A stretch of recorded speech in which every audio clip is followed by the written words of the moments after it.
ሰላም ጤና ይስጥልን ወደ ጂኤምኤም ቴሌቪዥን ተመልካቾቻችን ከጂኤምኤም ቴሌቪዥን የጂኤምኤም መረጃዎቻችን ወደ እናንተ የሚደርሱበት ሰዓት ላይ እንገኛለን። በቅድሚያ ማርዕስተ ዜናዎች።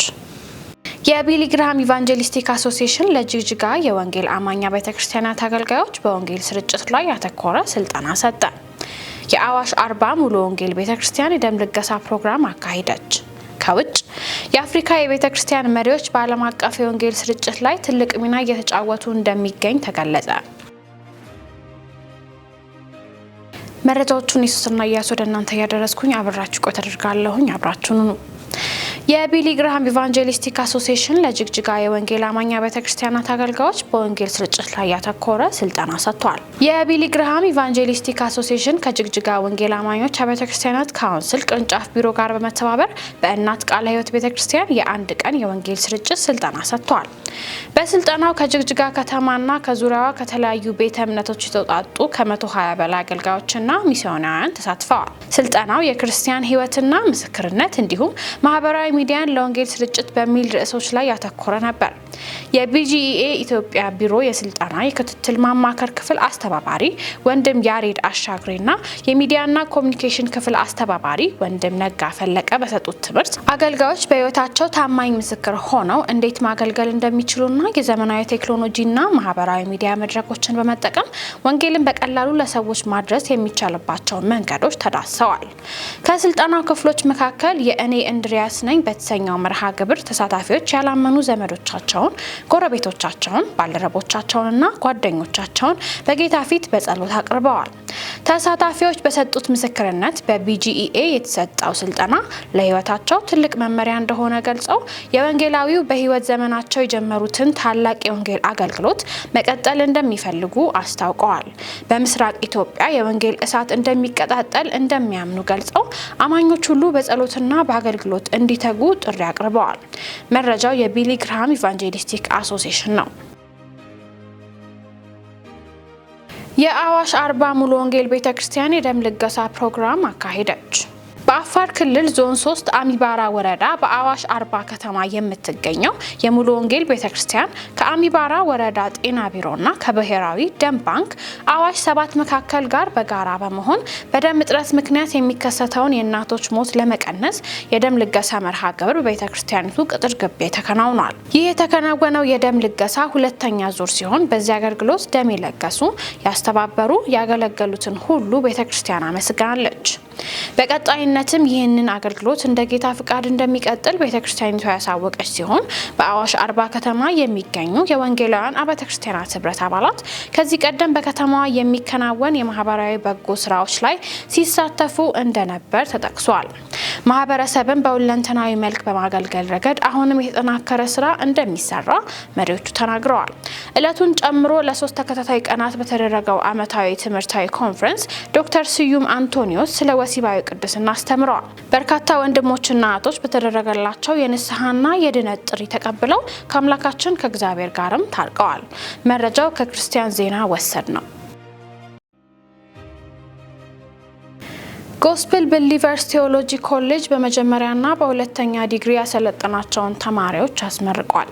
ጎስፔል ቢሊቨርስ ቴዎሎጂ ኮሌጅ ከጌዲዮን ሮበርት ዩኒቨርሲቲ ጋር በመተባበር በመጀመሪያና በሁለተኛ ዲግሪ መርሃ ግብር ያሰለጠናቸውን ተማሪዎች በደቡብ አፍሪካ የምትገኘው የወንጌል አማኞች ቤተክርስቲያን መሪዎችና የተመራቂ ቤተሰቦች በተገኙበት በድምቀት አስመርቋል። የኮሌጁ ፕሬዝዳንት ቢሾፕ አዳነ በመድረኩ እንደገለጹት ከሆነ ኮሌጁ የሁለተኛ ዲግሪ ተመራቂዎች ለመጀመሪያ ጊዜ እንደተመረቁ ተናግረዋል። ከዛሬ 17 ዓመት በፊት ጀምሮ ከ10 ባላነሱ ተማሪዎች በሰርተፍኬትና በዲፕሎማ ማስተማር የጀመረው ጎስፔል ቢሊቨርስ ቴዎሎጂ ኮሌጅ በአሁኑ ሰዓት ከ30 በላይ የኮሌጁ ቅርንጫፎች በተለያዩ የደቡብ አፍሪካ ከተሞች ተከፍተው የመጀመሪያ ዲግሪን ጨምሮ በሁለተኛ ዲግሪ እያሰለጠነ እንደሚገኝ ተናግረዋል።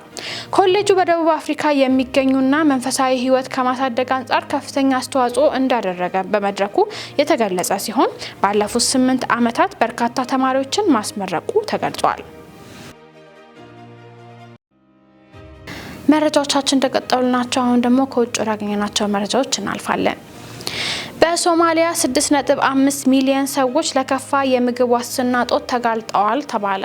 በድርቅ ግጭትና የምግብ ዋጋ ንረት ሳቢያ የሶማሊያ ለከፋ የምግብ ዋስትና እጦት የተጋለጡ ሰዎች ቁጥር ከአንድ ዓመት በፊት ከነበረው በእጥፍ ሊጨምር እንደሚችል ይጠበቃል ሲል አንድ ዘገባ አመላክቷል።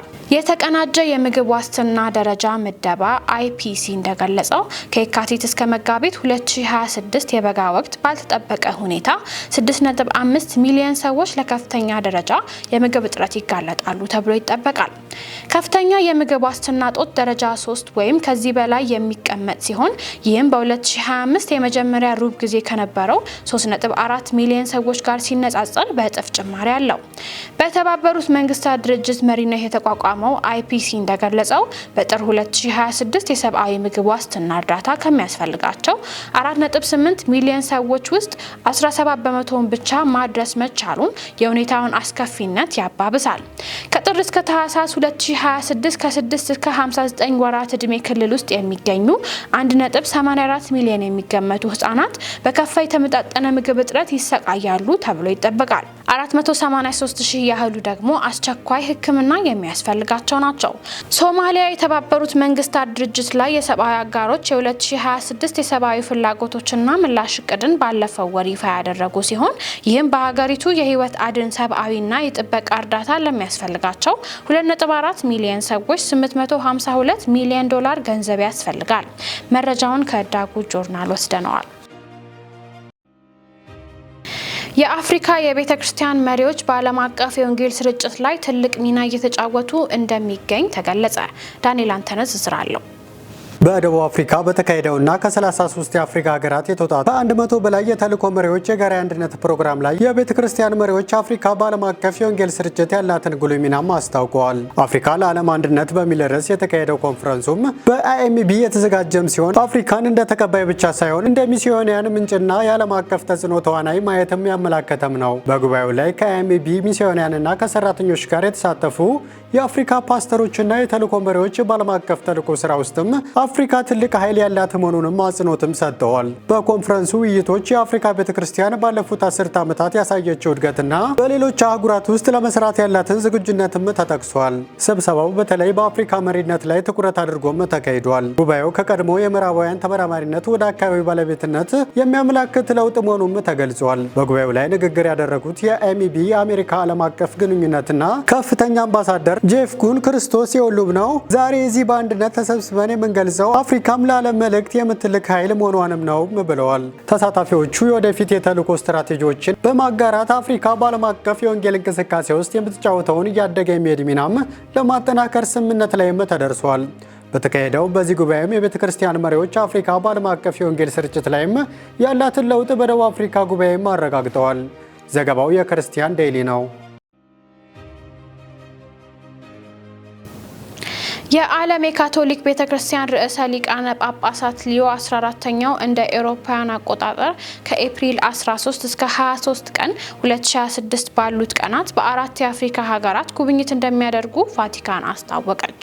ይህ ጉብኝት በ2026 የሚያደርጉት የመጀመሪያው ትልቅ የባህር ማዶ ጉዞ ሲሆን ቤተክርስቲያኗ በከፍተኛ ፍጥነት በማደግ ላይ ወደምትገኝበት አህጉር የሚያደርጉትም መሆኑ ትርጉም ሰጥቶታል። ጳጳሱ በዚህ ጉዟቸው አልጄሪያ፣ አንጎላ፣ ኢኳቶሪያል ጊኒና ካሜሩን እንዲጎበኛሉ። በቆይታቸውም ከፍተኛ ቁጥር ያለው ሕዝብ እንደሚታደም የሚጠበቅ ሲሆን የዓለም መሪዎች ለአፍሪካ ልማት ድጋፍ እንዲያደርጉ ጥሪ ያቀርባሉ ተብሎ ይጠበቃል። በተጨማሪም የክርስትናና የእስልምና እምነት ተከታዮችን ውይይት የሚያጠናክሩ መልእክቶችን እንደሚያስተላልፉ ተመላክቷል። እንደ አውሮፓውያን አቆጣጠር በግንቦት ወር የማቹን ርዕሰ ሊቃነ ጳጳሳት ፍራንሲስን በመተካት የተመረጡት ሊዮ 14ኛው እስካሁን ያደረጉት ብቸኛ የውጭ ሀገር ጉብኝት ባለፈው ህዳርና ታህሳስ ወራት ወደ ቱርክና ሊባኖስ የተደረገው ብቻ ነው። የቫቲካን ባለስልጣናትና የአፍሪካ ቤተክርስቲያን መሪዎች እንደሚሉት ይህ ጉብኝት ቤተክርስቲያኒቱ ለአፍሪካ አህጉር የሰጠችውን ከፍተኛ ቅድሚያ የሚያሳይ ነው። በአሁኑ ወቅት በዓለም ላይ ካሉ የካቶሊክ እምነት ተከታዮች መካከል 20 በመቶ ያህሉ በአፍሪካ እንደሚኖሩ የቫቲካን ስታቲስቲክስ ያሳያል። ዘገባው የቢቢሲ ነው። በመጨረሻም 2026 ከገባ ብቻ 606 ሰዎች ወደ አውሮፓ ለመግባት ሲሉ ህይወታቸው አልፏል ተባለ። የተባበሩት መንግስታት ድርጅት የስደተኞች ድርጅት IOM ባወጣው መግለጫ የፈረንጆቹ 2026 ከገባ ወደ አውሮፓ በባህር አቋርጠው ለመግባት የሞከሩ 606 ሰዎች መሞታቸው ወይም የደረሱበት አለመታወቁ መረጋገጡን ገልጿል። ይህም ባለፉት 10 ዓመታት ውስጥ ዓመቱ ከተጀመረ በመጀመሪያዎቹ ወራት ውስጥ የተከሰተ ከፍተኛው ቁጥር ነው ተብሏል። የተሻለ ህይወት ፍለጋ ወይም ከጦርነት ሽሽት አደገኛውን የባህር ጉዞ በመምረጥ በሜዲትራኒያን ላይ ህይወታቸውን ከሚያጡት ውስጥ ከምስራቅ አፍሪካ የሚፈልሱ ወጣቶች ቁጥር ከፍተኛ ነው። የዘገበው CTGN አፍሪካ ነው። ለዕለቱ ያዝናቸው መረጃዎቻችንን ከማጠቃለላችን በፊት አስዘናዎቹን አስሳችሁ። የቢሊ ግራሃም ኢቫንጀሊስቲክ አሶሲዬሽን ለጅግጅጋ የወንጌል አማኛ ቤተክርስቲያናት አገልጋዮች በወንጌል ስርጭት ላይ ያተኮረ ስልጠና ሰጠ። የአዋሽ አርባ ሙሉ ወንጌል ቤተክርስቲያን የደም ልገሳ ፕሮግራም አካሂደች። ከውጭ የአፍሪካ የቤተክርስቲያን መሪዎች በዓለም አቀፍ የወንጌል ስርጭት ላይ ትልቅ ሚና እየተጫወቱ እንደሚገኝ ተገለጸ። ለዛሬ ያዝናቸው የጄኤምኤም መረጃዎቻችን ይህን ይመስሉ ነበር። እኔ ሱስና ያሱ መረጃዎቹን ወደ እናንተ እያደረስኩኝ አብራችሁ ቆይታ አደረኩኝ። መረጃዎቹን ያዘጋጁላችሁ ደግሞ ዳንኤል አንተነህና ነጻናት አቁማ ነበሩ። ከቀሪ የጄኤምኤም ቴሌቪዥን ፕሮግራሞቻችን ጋር መልካም ቆይታ